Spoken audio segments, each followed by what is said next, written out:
Alors, qu'est-ce qu'il nous reste encore comme... Merde. C'était sûr que ça allait arriver.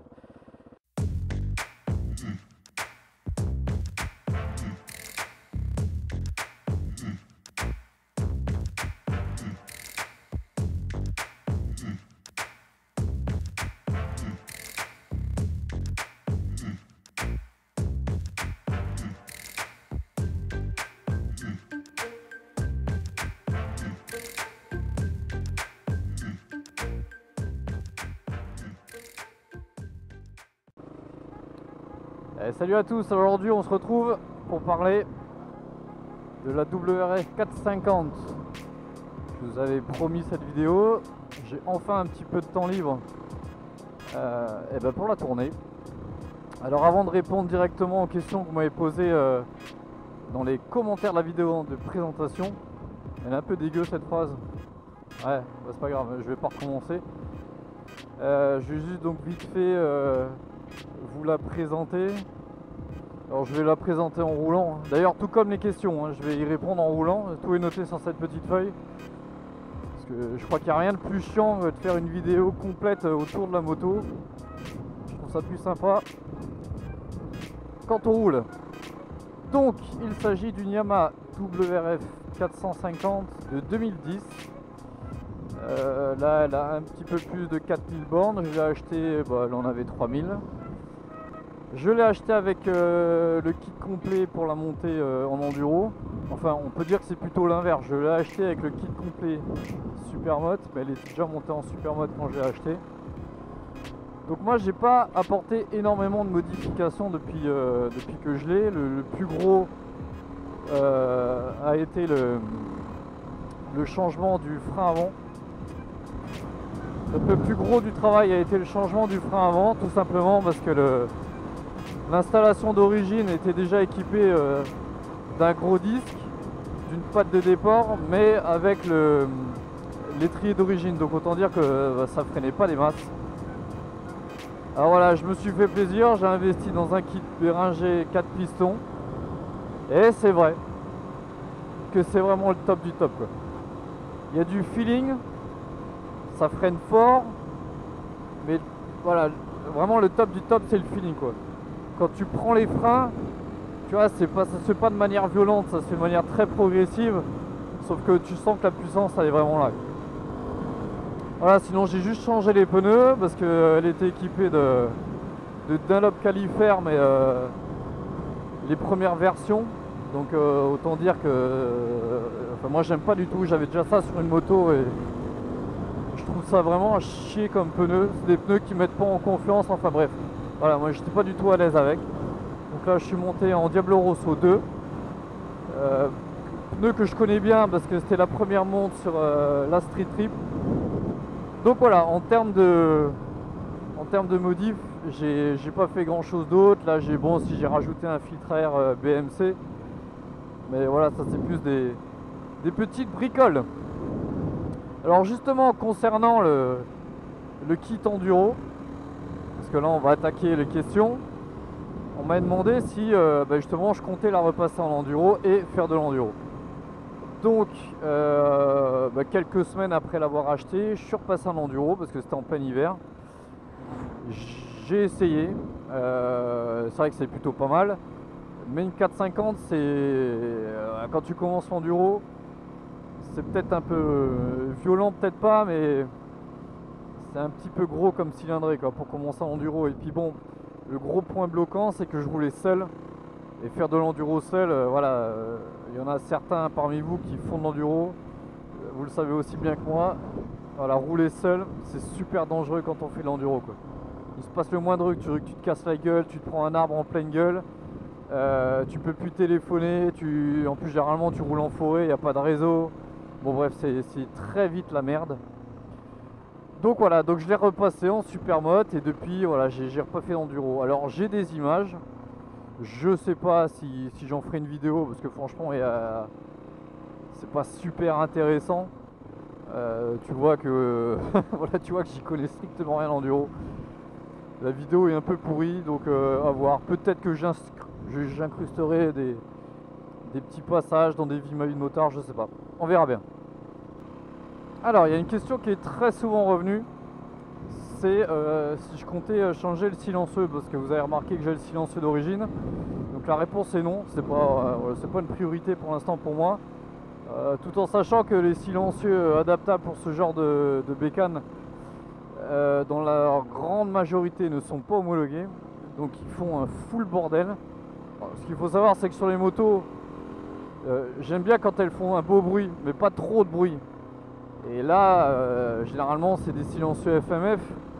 Ah bah, faut dire ce qui est, c'est full bordel. Vraiment, vraiment full bordel. Donc voilà, pour l'instant, c'est pas du tout ma priorité. Alors concernant les wheelings, parce que ça, vous en avez souvent parlé. Ouais, est-ce que tu vas te mettre au wheeling? Bah non, mais parce que là, t'as une machine à wheeling, et bla bla bla bla bla bla. Donc, bah les wheelings, c'est comme le silencieux.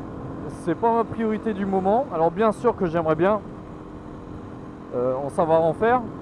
Parce que bah, là, vous avez remarqué dans les vidéos, moi les wheelings, bah, je sais pas en faire. Et c'est pas grave en soi, hein, je veux dire, ne pas savoir faire les wheelings, bah, on s'en fout en fait. Donc voilà, maintenant je sais que j'ai quelques personnes dans mon entourage qui se démerdent plutôt pas mal en wheeling. Donc voilà, je verrai ça avec eux, se poser dans un petit endroit pépère, histoire bah, de commencer à tâter du wheeling. Et puis voilà, on en reparlera, mais voilà, comme dit, c'est loin, loin, loin d'être ma priorité. Ah tiens, je vais vous emmener à la tour. Je sais pas si vous vous souvenez de cette tour paumée en pleine forêt là. Et puis au moins, on sera plus pépère pour discuter ensemble sur les petits trajets. Alors c'est quelque part à gauche là. Ouais, c'est là. C'est par là. Bien, ça sera plus simple. Ah ouais, oh là là, oh putain. Eh ben il y en a des trucs à dire. Ok, ouais, donc effectivement, ouais, maintenant que je le revois. Du coup, vous m'avez demandé si je garde la street. Donc, comme vous avez pu le voir dans le dernier film Motard, effectivement, la street, je l'ai gardée pour l'instant. Je précise pour l'instant parce que j'ai peut-être l'intention de la revendre pour m'acheter un truc mais vraiment plus cool. Parce que maintenant j'ai la Supermoto, voilà, si j'ai envie de m'éclater, de rouler un peu fort, voilà, je peux me le permettre avec celle-là. Et voilà, revendre la street pour m'acheter vraiment un truc plus détendu, histoire de rouler différemment. Parce que c'est vrai qu'avec la street, c'est une excellente moto, ça franchement j'ai rien à redire là-dessus. Mais ça fait partie de ces motos où bah, si tu as envie de t'amuser avec, et bah, tu es obligé de rouler vite. Faut dire ce qui est. Et voilà, donc maintenant que j'ai celle-là pour m'éclater, voilà, je vais partir sur un truc mais vraiment plus cool. J'ai quelques petites idées en tête, mais voilà, je vais pas vous en parler parce que franchement, il n'y a encore rien de fait. Et puis il va savoir aussi je vais le faire. Donc voilà, pour l'instant j'ai la street, mais ça peut changer pour un truc plus cool. Voilà. Tiens, maintenant, pendant que j'y pense, là, ce rétro là, parce que ça c'est pareil. Est-ce que tu comptes changer ton rétro dégueulasse? Bah, je sais pas. C'est vrai qu'en fait, quand je l'ai acheté, il n'y avait pas de rétro. Donc, du coup, j'ai acheté vite fait un rétro bah, type enduro, tu vois, le truc rabattable. Parce qu'au début, justement, je comptais faire de l'enduro. Mais c'est vrai qu'il faut dire ce qui est, c'est complètement à chier ce type de rétro parce que ça vibre, ça bouge tout le temps. Voilà, on y voit que dalle. Et toi, j'espère que tu m'as vu justement. Ouais, il m'a vu. Voilà, on y voit que dalle avec. Donc ouais, je vais le changer cette merde là. Carrément. Ensuite, j'ai souvent lu dans les commentaires des questions concernant pourquoi j'ai pris une 450 au lieu de prendre une 690, au lieu de prendre une 701, etc. Alors justement, je me suis permis de prendre une 450 parce que j'avais une moto à côté. Et voilà, c'est typiquement le genre de moto que tu prends si voilà, tu as envie de t'amuser, tu pars rouler 1 heure, 1 heure et demie, 2 heures, mais voilà, typiquement, tu vas pas faire 500 bornes avec dans une après-midi. Et vu que j'avais la street à côté, voilà, ça servait à rien que je parte sur une 690 ou et puis après voilà, moi j'ai toujours été fan des supermodes dérivés des machines d'enduro depuis toujours. Et puis bon bah voilà quoi, je suis tombé sur cette occasion et je me suis lancé quoi. Et d'ailleurs, justement, en parlant de tomber sur cette occasion, parce qu'il y en a pas mal aussi qui me demandent pourquoi j'ai pas pris une 450X et une KTM, enfin bref, c'est le genre de truc que tu vois dans énormément de vidéos de youtubeurs qui roulent en supermoto. Alors bah voilà quoi, je veux dire, j'allais pas faire le mouton et puis faire comme tout le monde, m'acheter une 450XC, voilà, j'en ai strictement rien à branler de faire comme les autres. Voilà, je suis tombé sur cette occasion, elle était en très bon état. Voilà, je voulais une supermoto dérivée d'une enduro et puis voilà, je me suis lancé quoi. Tout simplement. Et puis bon après voilà, je dis pas hein, les 690 et les 701, bien sûr qu'elles me plaisent. Mais après faut dire ce qui est, à l'achat c'est pas le même budget du tout. Alors justement concernant la cylindrée, certains sans doute que l'entretien il est quand même beaucoup plus rigoureux que, bah, tiens, que sur une 690 par exemple, ou que sur on va dire une bécane plus traditionnelle. Donc j'ai pas encore assez de recul pour l'instant pour vous dire exactement à combien elle me revient en entretien, ce qu'il faut faire dessus, etc. La seule chose pour l'instant que j'ai fait depuis que je l'ai, c'est une vidange. Non d'ailleurs, deux.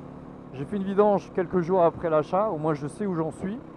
Et là je suis parti sur un rythme d'une vidange tous les 500-600 km. Parce que voilà, c'est des moteurs qui en prennent quand même plein la gueule, surtout sur route, beaucoup plus qu'en enduro. Et voilà, faut rester super vigilant sur le niveau d'huile, la qualité d'huile, etc. J'ai fait un contrôle de jeu aux soupapes à 4000 bornes, elle en a pas, elle n'a pas de jeu. Donc à voir pour le prochain contrôle. Et je pense que d'ici la fin de la saison, donc septembre-octobre, je ferai une vérif complète du piston, segmentation, bielle, etc. Voilà, je pourrais vous en reparler plus tard parce que là, comme dit, j'ai pas du tout assez de recul quoi. Voilà, on y est. C'est par là que ça se passe. Ouais, vous vous en souvenez de ce coin-là? J'étais tombé dessus purement par hasard. Regarde, c'est quand même nickel. Hein. Allez, d'ailleurs, on va en profiter pour... Ah, tiens, attends. On se fout là-bas. On va en profiter pour vous montrer 2-3 trucs.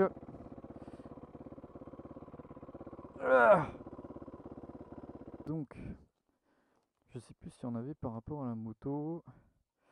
Pourquoi Yamaha? Ah oui, pourquoi Yamaha? Pourquoi Yamaha? Ben parce que voilà. En fait, si tu veux, moi, je suis pas adepte à une marque plutôt qu'une autre. Moi, c'est voilà, la moto, elle me plaît, moi je la prends. Enfin, je la prends entre guillemets quoi. Je suis pas Crésis non plus, mais je veux dire dans le sens où je suis pas à fond Yam, à fond Honda, à fond Triumph, pas du tout. Donc voilà, Yamaha parce qu'elle m'a plu et puis voilà quoi. Alors le silencieux dont on a parlé, les transfos, Bérenger, rétroviseur, entretien, moto au quotidien, oui alors ça aussi, il y en a plusieurs qui m'ont posé la question, est-ce qu'on peut rouler au quotidien avec ce type de bécane? Écoute, j'ai envie de dire oui, tout est possible, mais ce qu'il y a c'est que voilà, si tu roules quotidiennement avec, ben voilà quoi, les révisions, les vidanges, bah, tu vas faire ça beaucoup plus vite. Il n'y a pas de rangement sous la selle, c'est pas ce qu'il y a de plus confortable, il n'y a pas de clé de contact. Bon, moi perso, je la prendrais pas pour rouler au quotidien. Maintenant, bien sûr que tu peux rouler au quotidien comme avec une hyper sport, tu vois, mais voilà, après l'espacement, comme dit, des entretiens, à mon avis, tu vas un peu manger quoi. Et après, on en est où? L'enduro, on en a parlé, j'en ai fait, voilà. Pourquoi faire comme les autres? Alors celle-là, elle m'a plu. Pourquoi faire comme les autres? En gros, pourquoi j'ai pris un super mode comme beaucoup de youtubeurs? Alors, je crois que j'en ai déjà parlé tout à l'heure. Je suis pas du genre mouton. Tu vois, pour ceux qui me suivent depuis très longtemps, vous le savez que j'avais déjà une super mode, donc à savoir une 400 DRZ super motard. Ouais, que le super mode, quand il a goûté une fois, et ben, un jour ou l'autre, il retourne systématiquement. Et voilà, moi, c'est ce qui m'est arrivé typiquement. Alors, effectivement, c'est tombé à la période où de plus en plus de youtubeurs étaient en super mode, blablabla. Mais ça, voilà, strictement, rien à voir, quoi. Voilà, super mode, je kiffe, j'ai toujours kiffé ça. Je suis tombé sur une bonne occasion, j'avais les moyens, bon bah voilà, j'en ai profité quoi. Donc non, je ne fais pas comme les autres quoi. Voilà, regarde, il est pas beau là ce Bérenger là, plutôt pas mal hein. Et c'est ça qui a fait que justement j'ai teasé pendant des semaines et des semaines parce que je pensais l'avoir plus vite, mais en fait non, ça a pris très longtemps l'installation de ce kit Bérenger pour la simple et bonne raison que quand tu commandes chez Bérenger, en fait ils te demandent pour quel type de moto c'est, donc voilà, WRF 450, voilà. Sauf que quand ils te livrent le disque, c'est un disque avec 5 trous pour mettre 5 vis. Sauf que là, ici, donc je te parle de ces vis là, ici là. Sauf que les moyeux que j'ai ne sont pas des moyeux Yamaha, c'est des moyeux Husqvarna. Ça fallait le savoir, surtout que c'est pas marqué dessus. Donc ils en ont un peu chié à Conseil Bike là, pour me trouver les références du bon disque. Voilà, c'est pour ça, voilà, on a eu un premier disque, on a dû le renvoyer, blabla, voilà. Ça a pris des semaines, mais en tout cas voilà, maintenant j'ai un beau disque Bérenger. Et d'ailleurs je crois même qu'il y en a un qui m'a demandé comment j'ai fait pour commander un disque Bérenger. Ben écoute, je suis passé par un garage, donc après je suppose que tu peux aussi passer directement par chez eux. Mais c'est vrai que sur leur site, vaut mieux les appeler. Je crois pas qu'il y ait un système de panier, tu cliques dessus, ça va dans le panier, blabla. Non, je crois qu'il vaut mieux les appeler directement. Allez, on va répondre aux dernières questions. Alors j'ai vu encore la vite fait sur la feuille. Il y en a un qui m'a demandé combien elle fait au 0 à 100. Voilà ma réponse. Alors, qu'est-ce qu'il nous reste encore comme... Merde. C'était sûr que ça allait arriver.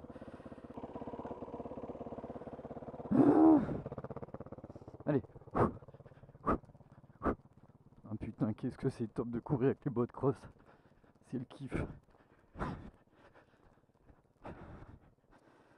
C'était sûr, j'allais la paumer cette feuille là. Bah tiens, j'en profitais pour lire. On en est où? Ça c'est fait, le Bérenger c'est fait. Ah oui, bah tiens, voilà, la dernière question. La rencontre avec Kika et Bitume. C'est une question qui est revenue assez souvent. Maintenant que tu as une super moto, est-ce que tu vas rencontrer Kika et Bitume? Alors déjà, la rencontre, je les ai déjà rencontrés les deux, hein. Puis ça fait déjà un moment. Bitume, ben, quand il était encore dans le sud. Et Kika j'ai rencontré à Chamblay. Et oui, j'y étais à Chamblay pour ceux qui y étaient aussi. Moi je suis venu en mode incognito, donc en mode incognito, c'est genre sa star. Et donc on a pas mal discuté ensemble et bien entendu on va se voir, ça c'est sûr. Enfin se revoir mais avec les motos. Et on va essayer de faire un truc bien. Mais voilà, les deux je les ai déjà rencontrés in real life, hein, comme on dit. C'est largement mieux que à travers les commentaires Facebook et YouTube. Et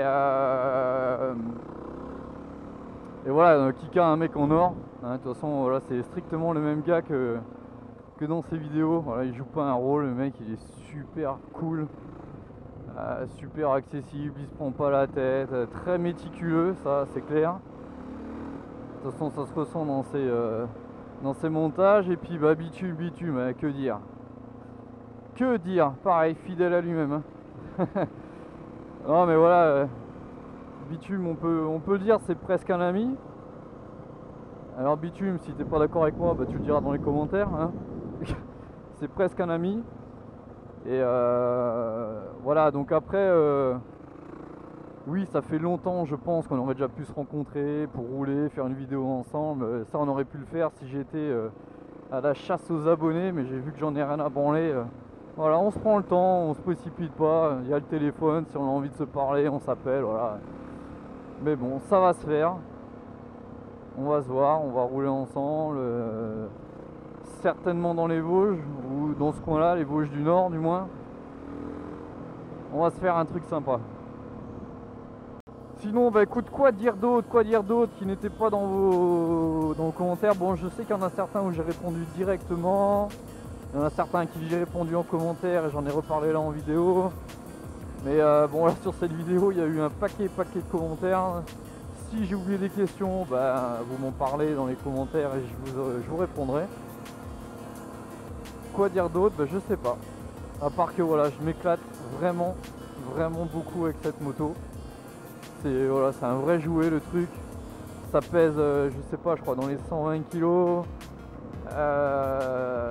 Ça fait dans les 50 chevaux. Enfin voilà, c'est un vrai jouet. Ah si, en termes de transo, ce que j'ai fait, c'est que j'ai changé le pignon de sortie de boîte. Parce que d'origine était en 14 et 50 sur la couronne à l'arrière. Et là actuellement je suis en 15 sur le pignon et 47 à l'arrière. Je trouve que c'est un bon compromis. Parce que quand tu es sur une vitesse en vitesse de croisière, ça évite au moteur d'être trop haut dans les tours. Ça permet quand même de garder encore de la patate en cinquième au moment en termes de reprise. Donc voilà, là c'est plutôt pas mal. J'aurais pu rester en 14 et là c'est sûr elle se serait relevée toute seule à l'accélération, mais bon le problème c'est que voilà, quand tu as un régime de croisière de 90, 100, 110, elle est trop haut dans les tours et le moteur il en prend vraiment plein sa gueule quoi.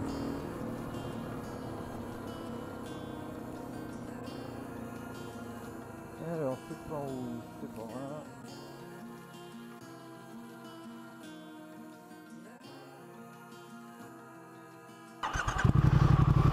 Voilà.